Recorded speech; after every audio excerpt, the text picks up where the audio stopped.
வணக்கம் நண்பர்களே, நான் உங்கள் music teacher Babu.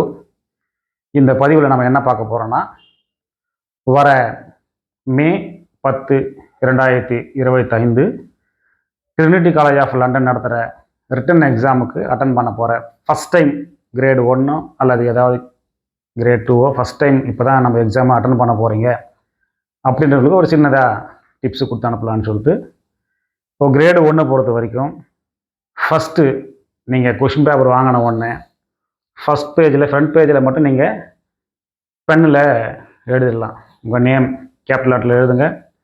Centre maybe சென்னையாக இருந்தால் சென்னைன்னு போட்டுருங்க. அடுத்து உங்கள் சிக்னேச்சர் போட போகிறோம். ரைட் சைடில் ஹால் டிக்கெட்டில் உங்களோட ரிஜிஸ்டர் நம்பர் இருக்கும். இது எல்லாமே நீங்கள் ஃபஸ்ட் பேஜ் எழுதிருங்க. இதை கொஞ்சம் நீட்டாக கரெக்டாக செக் பண்ணி எழுதிருங்க. அடுத்து உங்களுக்கு ஒரு அடிஷ்னலாக ஒரு ஸ்டேவ் லைன் போட்ட ஷீட் கொடுப்பாங்க. இது ஃபஸ்ட் டைம் அட்டன் பண்ணுறதுனால நீங்கள் ட்ரிபிள் கிளப்லேயும் பேஸ் கிளப்லேயும் அந்த என்னென்ன நோட் வருமோ, கிரேடு 1க்கு என்ன வருமோ அது எல்லாமே நீங்கள் நோட் பண்ணி முதல்ல எழுதிருங்க. கொஷின் பேப்பர் பிரிக்கிறதுக்கு முன்னாடியே கொஞ்சம் தெளிவாக இந்த நோட்ஸ் மட்டும் இந்த கிரேடு பொறுத்த வரைக்கும் இப்போ தான் ஃபஸ்ட் டைம் போகிறதுனால நீங்கள் அது கொஞ்சம் உங்களுக்கு யூஸ்ஃபுல்லாக இருக்கும். அந்த பேப்பரில் நீங்கள் என்ன வேணாலும் எழுதலாம். சில பேர் கர்நாடிக் படிச்சிருப்பாங்க, கர்நாடிக்கோட அதை கம்பேர் பண்ணி எழுதினா தான் அவங்களுக்கு ஈஸியாக இருக்கும். அதையும் நீங்கள் அதில் நோட் பண்ணிக்கலாம். அந்த பேப்பரை நீங்கள் என்ன வேணாலும் ரஃப் பேப்பர் தான், நீங்கள் என்ன வேணாலும் எழுதிக்கலாம். அது நீங்கள் எக்ஸாம் முடிச்ச பிறகு அந்த பேப்பரும் திருப்பி வாங்கிப்பாங்க. அதனால் நீங்கள் அதை அழிச்சிட்டு, சில பேர் அழிச்சிட்டு கொடுப்பாங்க, நம்ம எழுதுந்து அவங்களுக்கு தெரியக்கூடாது, அப்படிலாம் ஒன்றும் இல்லைங்க. நீங்கள் எப்படி திங்க் பண்ணுறீங்க அதில் தான் சும்மா பார்ப்பாங்களே கண்டி, அதை வச்சுக்கிட்டு உங்களை அதனால் மார்க் குறைக்கிறதோ அந்த மாதிரிலாம் எதுவும் பண்ண மாட்டாங்க. அதனால் நீங்கள் அதை உங்களுக்கு என்ன தோணுது, உங்களுக்கு கர்நாடிக்கோட கம்பேர் பண்ணி எழுதினா ஈஸியாக இருக்குன்னு ஃபீல் பண்ணால் அதெல்லாம் நீங்கள் நோட் பண்ணி கொஷின் பேப்பரை பிரிக்கிறதுக்கு முன்னாடியே அதை முதல்ல நீங்கள் எழுதி வச்சுக்கோங்க. அதை எழுதி வச்சுக்கிட்டாக்கா அதில் நீங்கள் தெளிவாக முதல்ல ப்ரிப்பேராக போயிட்டீங்கன்னாக்கா அங்கேருந்து நீங்கள் கொஞ்சம் பார்த்து எழுதுறதுக்கு கொஞ்சம் வசதியாக இருக்கும் ஃபஸ்ட் டைம் போகிறதுனால. ஓகே, அடுத்து இப்போ கொஷின் பேப்பருக்குள்ளே போகலாம். ஃபஸ்ட்டு செக்ஷனில் ஒரு 20 ஒன் வேர்ட் ஆன்சர் இருக்க போகுது. ஆல்ரெடி நீங்கள் மாடல் பேப்பர் ஒர்க் பண்ணியிருப்பீங்க. அதனால் அதில் ஒரு சில கொஷின் தான் ட்ரிக்கியாக இருக்கும். மற்றபடி எல்லாமே நீங்கள் படித்தது தான் இருக்கும், ஈஸியாக தான் இருக்கும் கிரேட் 1 பொறுத்த வரைக்கும். அடுத்து செக்ஷன் 2. செக்ஷன் 2 பொறுத்த வரைக்கும் அதில் 2 கொஷின் இருக்கும். அது பார்த்தீங்கன்னா 20 மார்க் கொஷின், 2த்துக்கும் 10 10 போகும். அதில் ஃபஸ்ட்டு 2.1 பார்த்தீங்கன்னாக்கா ஸ்கேல்ஸுக்கு எடுத்துருப்பாங்க. கிரேடு 1 பொறுத்த வரைக்கும் 3 ஸ்கேல் தாங்க. C major, F major, G major. இதை 3 நீங்கள் தரவாக பார்த்துட்டு போனாவே போதுங்க.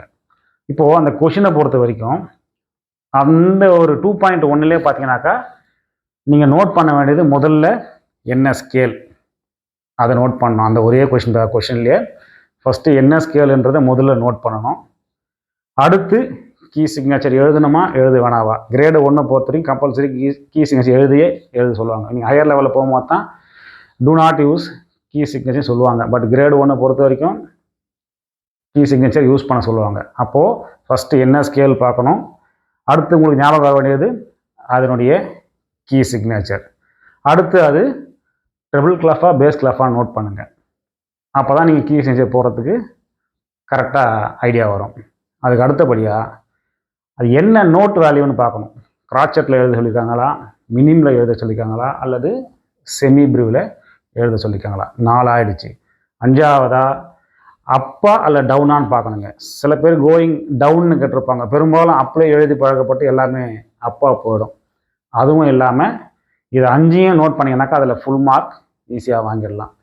அடுத்து நீங்கள் கீ சிக்னேச்சரை முதல்ல போட்டாவே கரெக்டாக போட்டாவே நம்பர் நீங்கள் 1 2 3 4 5 6 7 8 போட்டிங்கனாக்கா அசெண்டிங்காக இருந்தால் கரெக்டாக 3 and 4 7 and 8 செமிடோன் மார்க் பண்ணிடலாம். இப்போ சில பேர் என்ன பண்ணுறாங்கனாக்கா கோயிங் டவுன்னு வரும்போது அங்கேயும் 1 2 3 4ன்னு போட்டு செமிடோன் மார்க் பண்ணுறது. ஆக்சுவலாக அவங்க படிச்சிருக்கிறது 3 and 4 7 and 8 செமிடோன்ஸ் நல்லா படிச்சுட்டு, ஆனால் கோயிங் டவுன்னு போகும்போது 1 2 3 4 போட்டால் தப்பாக வந்துடும். அப்போ கோயிங் டவுன்னு வரும்போது நாம் 8லேருந்து 8 7 6 5 4 3 2 1 கரெக்டாக போட்டோம்னா அங்கேயும் நமக்கு 7 and 8 3 and 4 செமிடோனாக வரும். அது ஈஸியாக மார்க் பண்ணிடலாம். அடுத்து 2.2ங்க.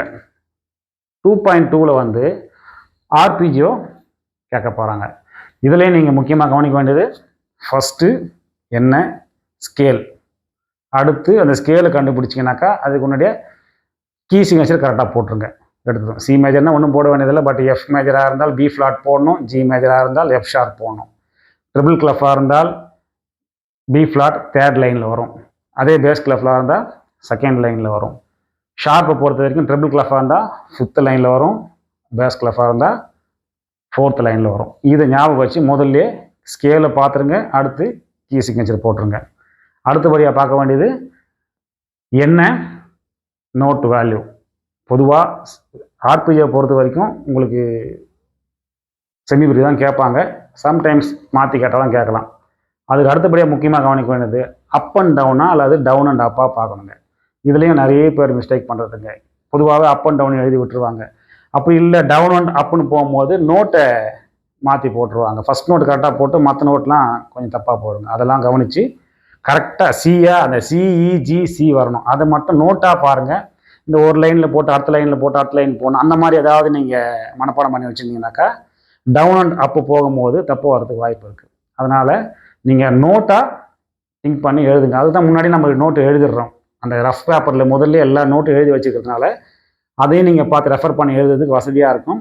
அதனால் நம்ம அந்த லைனாக அல்ல ஸ்பேஸாக வச்சு மனப்பாடம் பண்ணாதீங்க, நோட்டாக திங்க் பண்ணுங்கள். சிம்பிள் தான், 3 ஸ்கேல் தான். சிஜி வரப்போகுது அல்லது எஃப்ஏசி அல்லது ஜிபிடி, இதோட ஹையர் நோட் வரப்போகுதுங்க, ஹையர் ஆக்டேவ் டானிக். அதனால் அதை வச்சு நீங்கள் ஈஸியாக எழுதிடலாம்.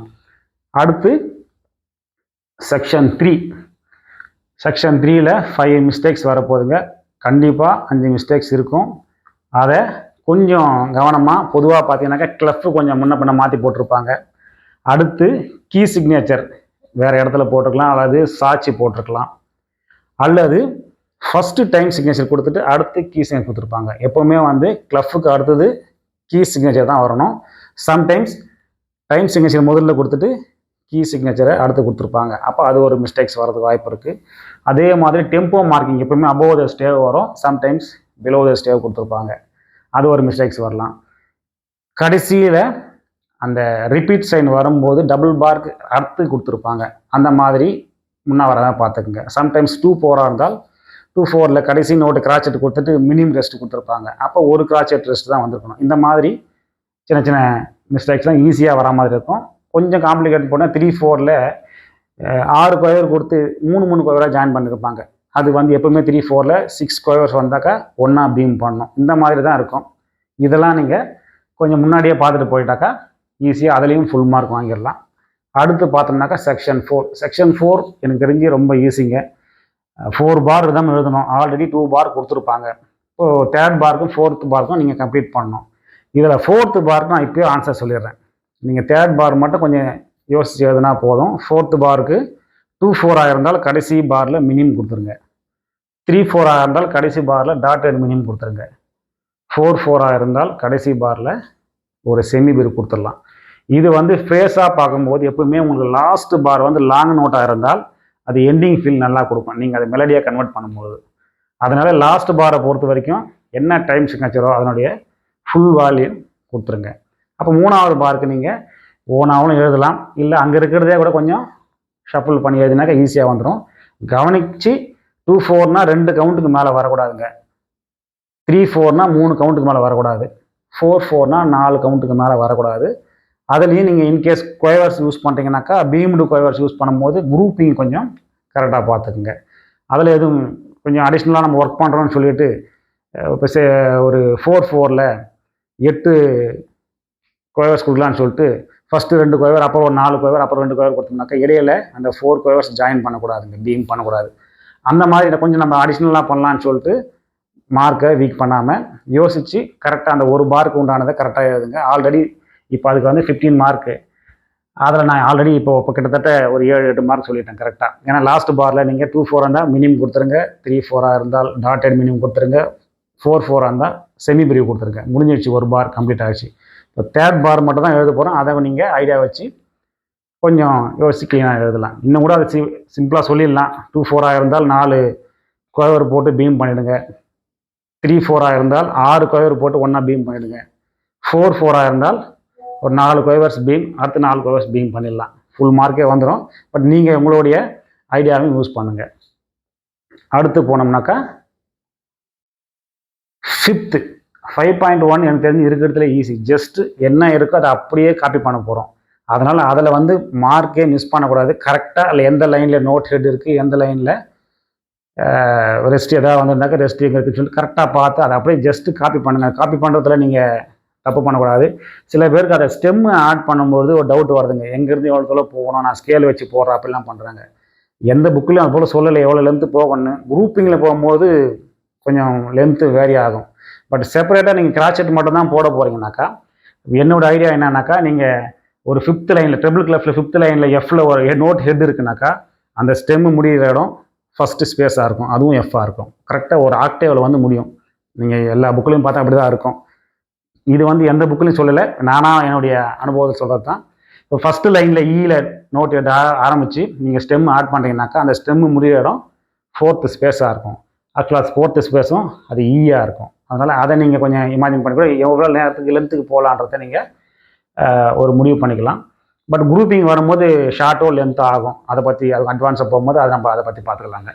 இதுலேயும் 5.1 பொறுத்த வரைக்கும் நம்ம ஃபுல் மார்க் வாங்கிடலாம். கடைசியில் அந்த டபுள் பார் போட்டு எண்ட் பண்ணுங்கள், அது கொஞ்சம் நீட்டாக இருக்கும். அடுத்து செக்ஷன் 6ங்க. 6ல் தான் நாம் பொதுவாக எல்லாருமே மார்க்கை மிஸ் பண்ணுறது. அதுலேயும் பார்த்தீங்கன்னா அந்த கடைசியாக அந்த 1 ஆக்டேவ் ஸ்கேல் கேட்பாங்க, ஹையர் நோட் லோ நோட் கேட்பாங்க, அல்லது 1 ஆக்டேவ் ஆர்பிஜே கேட்பாங்க. சில பேர் 1 ஆக்டேவ் ஸ்கேல்னு கேட்கும்போது 7+ அதோடு எடுத்துடுறாங்க. 8 நோட் கம்ப்ளீட் பண்ணணும்.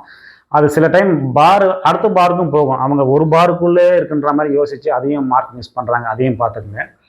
அதே மாதிரி ஆர்பிஜேன்னு போகும்போது அசெண்டிங்காக தான் ஈஸியாக கண்டுபிடிச்சிடுறாங்க. டிசைனிங்கில் இருக்கும்போது கண்டுபிடிக்காமல் மார்க் லூஸ் பண்ணுறாங்க. அதனால் அதையும் பார்த்து அந்த இடத்த கொஞ்சம் கவனமாக பண்ணிட்டாக்கா அதுலேயும் ஃபுல் மார்க் வாங்கிடலாம்.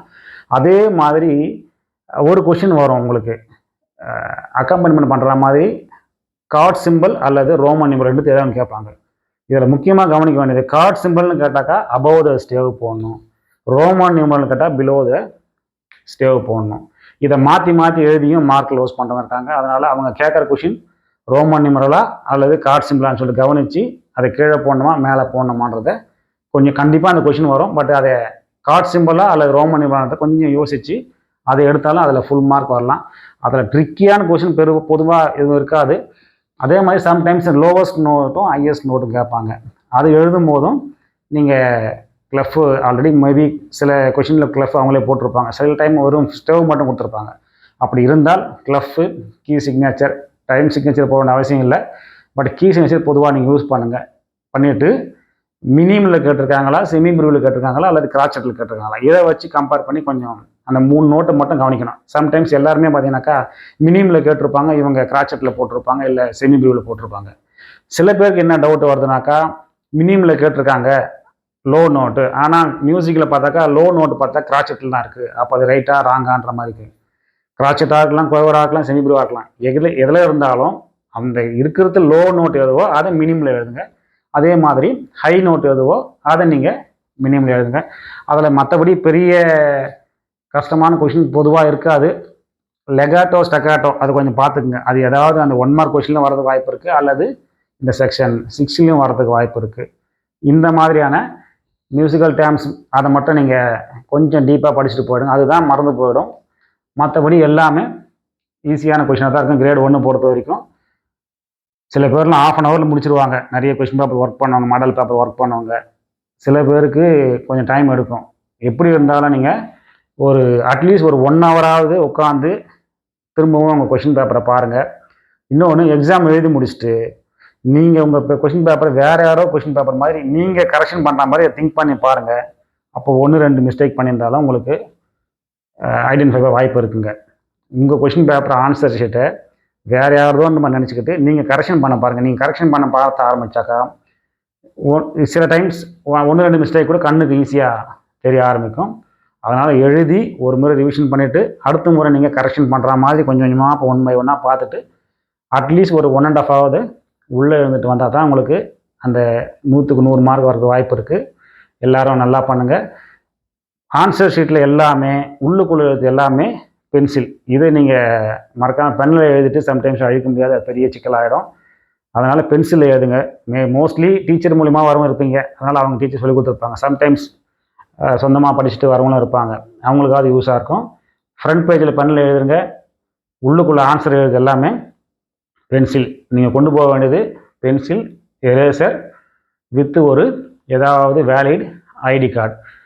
ஸ்கூல் ஐடியாக இருக்கலாம், அல்லது ஆதார் கார்டு, அல்லது பெரியவங்களாக இருந்தாக்கா டிரைவிங் லைசன்ஸ், பேன் கார்டு, ஏதாவது ஒரு ஃபோட்டோ போட்ட ஒரு ஐடி கார்டு கொண்டு போயிடுங்க. மறக்காமல் பொறுமையாக எழுதுங்க, நல்லா எழுதுங்க. All the best.